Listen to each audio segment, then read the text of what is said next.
Swami Prasad Maurya ji, BJP से मोह भंग होने की वजह आप क्या बताएंगे?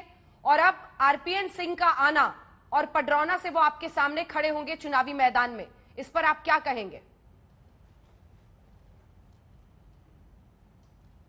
देखिए कश्यप जी सर, पहली बात तो भारतीय जनता पार्टी और मंत्री पद से इस्तीफा देने का कारण मैं पहले ही बता चुका हूं कि भारतीय जनता पार्टी ने वादा किया था सबका साथ सबका विकास। सत्ता में आने के बाद 5 साल तक हमने देखा कि बारी बारी से अनुसूचित जात, अनुसूचित जनजात, पिछड़े वर्गों के आरक्षण को खत्म करने का महापाप कर रहे हैं।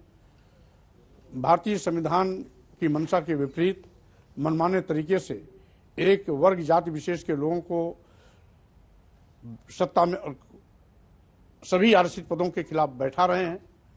अभी 69,000 शिक्षकों की भर्ती में 19,000 आरक्षित पदों पर इन्होंने सामान्य वर्ग के नियुक्ति पत्र दे दिया। सभी मेडिकल कॉलेजों में एक वर्ग विशेष के लोगों को भर्ती अभियान पिछले 7 महीने से चला रहे हैं। पीजीआई में बैकलॉग, सामान्य वर्ग के लोगों की बैकलॉग पहली बार मैंने देखा।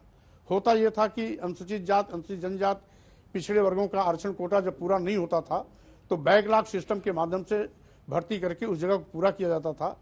इन्होंने पीजीआई जैसे उच्च चिकित्सा संस्थान में बैकलॉग के नाम पर एक 55 पदों पर इकट्ठा सामान्य वर्ग के लोगों को भर रहे हैं।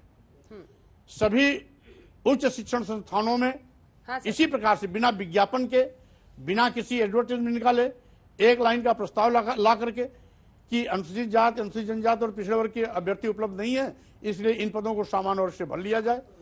बारी बारी से हर जगह मनमाना केवल ऊंची जात के लोगों को बैठाने का जो पाप कर रहे हैं, सबसे बड़ा विरोध हमारा इनकी इस नीति से है जो संविधान की व्यवस्था के विपरीत काम कर रहे हैं।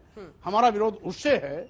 और साथ ही साथ उत्तर प्रदेश में जो कुछ भी हुआ, किसान इनकी नीतियों से त्रस्त था, सालों साल खुले आसमान के नीचे बैठने के लिए मजबूर हुआ। यहां तक कि लंबे अरसे तक धरना आंदोलन में तमाम किसानों को शहीद भी होना पड़ा। आज पूरा छुट्टा जानवर उत्तर प्रदेश में किसानों की पूरी फसल चट कर जा रहे हैं।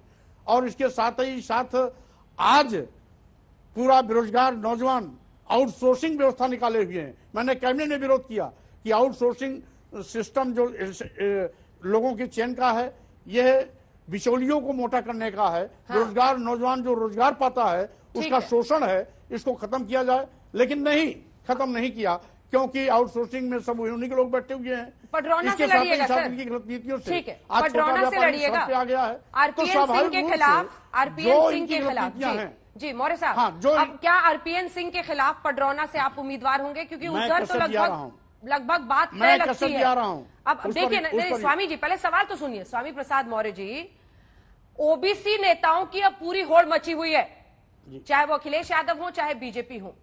आप मौर्य समुदाय के दम पर क्या पडरौना से चुनाव लड़ेंगे? आरपीएन सिंह एक बड़े कुर्मी नेता के तौर पर बीजेपी में शामिल हो गए सर, पूर्व मंत्री रह चुके हैं केंद्र सरकार में यूपीए के, आपके सामने होंगे, पडरौना से चुनाव लड़िएगा उनके खिलाफ? पहली बात तो ये रंजना कश्यप जी, वहां से लगातार मैं 3 बार विधायक हो रहा हूं। पडरौना की जनता मुझे हाथों हाथ लेती है, हर चुनाव में विजयी बना के भेजती है। रही बात आरपीएन सिंह जी, राजमहल में पैदा हुए हैं, उनको लोग कुंवर आरपीएन सिंह कहते हैं। राजा साहब के नाम से वो सुविख्यात हैं। और साथ ही साथ जब राजा और फकीर में लड़ाई होती है तो स्वाभाविक रूप से फकीर भारी पड़ता है और राजा को शिकस्त मिलती है। और इसलिए 3 बार, एक बार उनकी मां जी की जमानत जब्त हुई मेरे खिलाफ, 2 बार उनके उतारे गए प्रत्याशी बुरी तरीके से हारे हैं।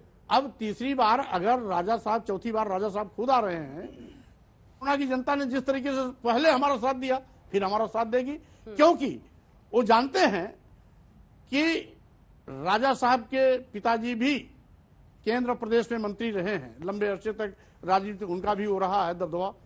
आरपीएन सिंह भी 3 बार वहां से विधायक रहे, 1 बार सांसद रहे। लेकिन जो विकास उन्होंने पूरे अपने लंबे टेंडर में नहीं किया होगा, मेरे जाने के बाद उस सारे विकास कार्य जनता को देखने को मिला है। ठीक है, जमीन पर अमली जामा दिया गया है।